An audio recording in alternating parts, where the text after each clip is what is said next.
Welcome to Connecticut. Amazon, I hope you'll be here for a long time. I am Mark Stewart Greenstein. I am part of a group that would love to have you in northern Connecticut. And to be specific, really a whole corridor that goes from Springfield, Massachusetts down to Yale and New Haven. I-91's corridor, great transportation, and now rail all the way coming up starting in May of 2018. We have a tremendous spot for you. It's the airport itself. How good is it to have your corporate staff, and as you build out, a whole nother delivery staff warehouses within feet of the second largest airport in New England? It is the runway that may even be called Amazon Airport. So let me give a few benefits. My group, by the way, is not tied in with any state government. We expect to be able to work very well with state agencies, but we are entrepreneurs. We call ourselves Elaine, entrepreneurs for landing Amazon in New England. And the place we'd love to see you land, Bradley International Airport, which is run by an airport authority, which is very good for development. The Connecticut Airport Authority spun off the management of 5 airports, 4 small ones plus Bradley 6 years ago. What it means for you is far fewer hurdles to construct what you need. There's already one good building. We've got 199,000 square feet on Hamilton Road for sale. We have 264 acres within airport property. I know this isn't that sophisticated, but we end up with an air terminal, runways. The airport itself ends up having 264 acres, parcel 4, for development from a group that really wants to grow. I've met with the airport authority people. Though they can't be part of the group, they certainly can be instrumental in your growing once you guys get here. When you get here, here's what you'll find. A very hospitable, business-friendly environment. And that's because Connecticut, which has been pushed down by bad government, knows it needs to rebound. A sophisticated company like yours, promising 40,000 jobs or more, you jump and we say how high. That's the state that the government has left us, not the people. We retain educated, sophisticated, dynamic people. Our institutions are still good. Hartford's growing in terms of popularity, rising in terms of rankings for well-being. The government's the only problem, and that's going to change. It's one of the quickest things that can change. I'll get to that in a minute. The government of Windsor Locks, which is the town holding most of Bradley Airport, they are business friendly. They like growth, and you'll see a lot of cooperation from them. Here's what you'll see from us. The benefit of not just making more money, but saving you money, which may even be, after taxes, the bigger benefit. Number one way to save Amazon more money: drones. We get it. We know that 10% of your revenues are spent on delivery. Human labor is the most expensive component of the shipping process. Plus, you got to maintain trucks, plus trucks are environmentally not as friendly as remote controlled, carefully, safely pick up and deliver drones. Now, there's not a lot of legislation out there yet. We have among our group 2 candidates for governor, both of whom would work together. One's a Democrat, one's a Republican. In fact, one would be in the other's kitchen cabinet.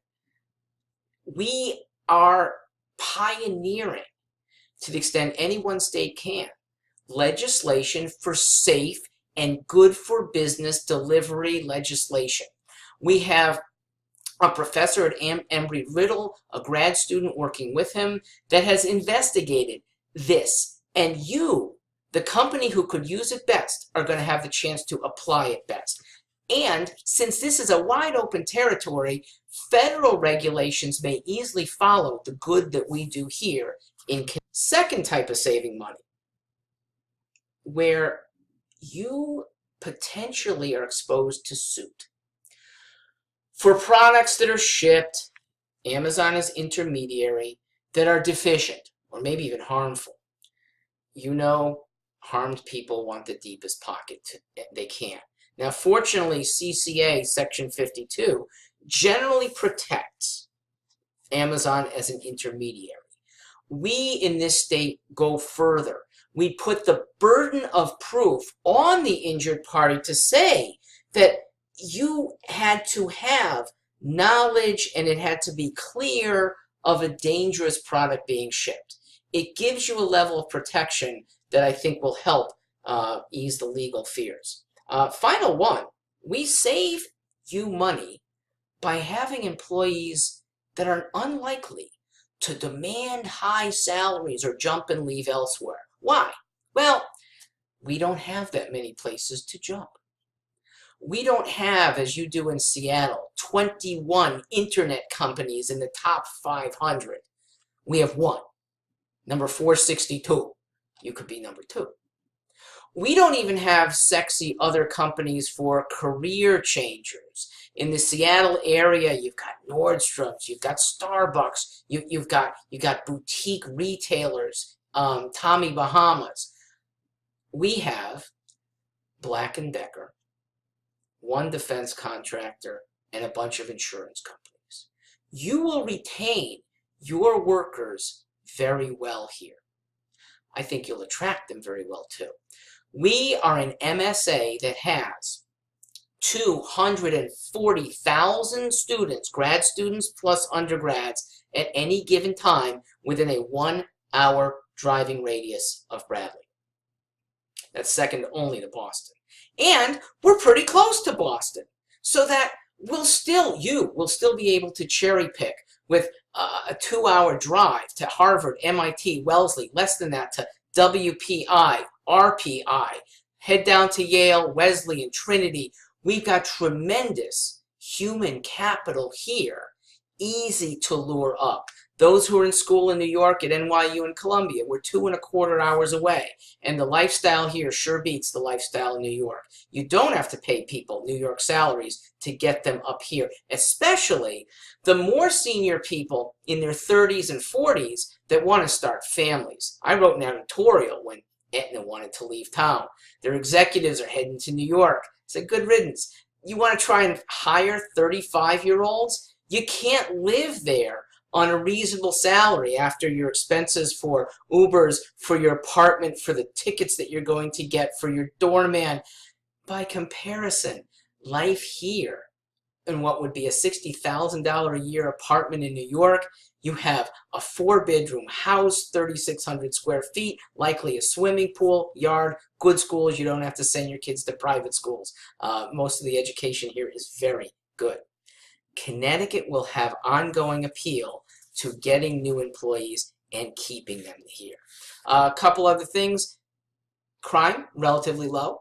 I did some research. Your suburbs, I'm looking at Bellevue, Kirkland, Redmond, Woodinville, 227. This is crimes per 100,000 people. 227, 168, 186, 224. Let me give you our suburbs, okay? Let me give you Granby, 82. Windsor Locks, 91. Suffield, 31. And Windsor at 30. Okay, you want to look at a big city? Seattle, you got 468. We have nothing like that near Bradley Airport. I think you've got Berrien, Tukwila, and SeaTac with over 600 crimes. That is 20 times higher than your neighboring Suffield and Granby. In terms of education, well, I talked about the number of students, but it's also a high priority here. Parents spend more on education. Look, the founders of 3 Ivy League schools came from Connecticut, Dartmouth, Princeton, and Yale. We have a highly educated group that wants to put it into play. Let me talk about the political landscape. It's okay, but getting better. And as I said before, the easiest thing to change. Government can change literally in 2 years. We're ready for you. From north to south, Massachusetts. Western Mass, the county is Hampton, home of Springfield, third largest city in Massachusetts. Massachusetts has been governed quite well by Republican Charlie Baker. He's almost certain to get reelected in 2018. He's more business friendly, ranking-wise, than Mitt Romney was when he was governor of Massachusetts. Go south, we're into Bradley, which is really Hartford Springfield's airport. And as I said, the airport has a lot of authority to do business well with not that much regulation. They want to grow. They've already committed to 24/7 shuttle service that takes transports up that 91 corridor, should go north-south, stops at Windsor Locks. You're 2.5 miles away from your parcel. There will be shuttle service on us. Hartford, 15 miles to the south.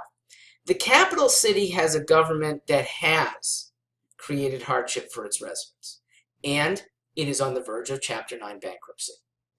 We actually think that's a good thing, because finally, this city and other cities in my state are going to be responsible about spending, are not going to largesse that ends up hurting people around them. The bankruptcy will free them of a lot of obligations, and they can assure growth a lot better. Plus, there's a more high sentiment for being a growing place. Everyone in Hartford, even union members, know that they can no longer repeat the pension largesse that got Hartford into such trouble. Now, Hartford, state capital. The state is also finally waking up to overzealous, overly optimistic spending that has put temporarily a crimp. That too is a very good thing, and it's already changed. Last month, our state legislature witnessed 8 Democrats who voted for a Republican budget. They broke an otherwise victory for the Democrats to put it on the other side, a more responsible spending budget. They will almost certainly get reelected. There's a lot of respect for what they did. Connecticut has an open seat for governor in 2018, and there are 2 candidates who are in this very group. Each of them business friendly. One is a ferocious free market entrepreneur. The other's pretty close. And one is committed to serving in the other's cabinet. One Democrat, one Republican. You can expect the most business-friendly governor possible. Democrats considered JFK Democrat, fiscally conservative, and every single week, if a business is looking to make things easier on itself and its customers and its stockholders without harming the people around it, we're in favor of this. You can expect that for 4 more years at least. Finally, let me travel south to New Haven. It's the home of Yale University.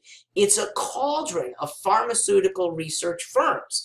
New Haven has been a good creative activity. Southern Connecticut has been relatively high creativity. The brain power among the over 30 set live actually a little north of New Haven. They tend to be in Wallingford, Hamden, Branford.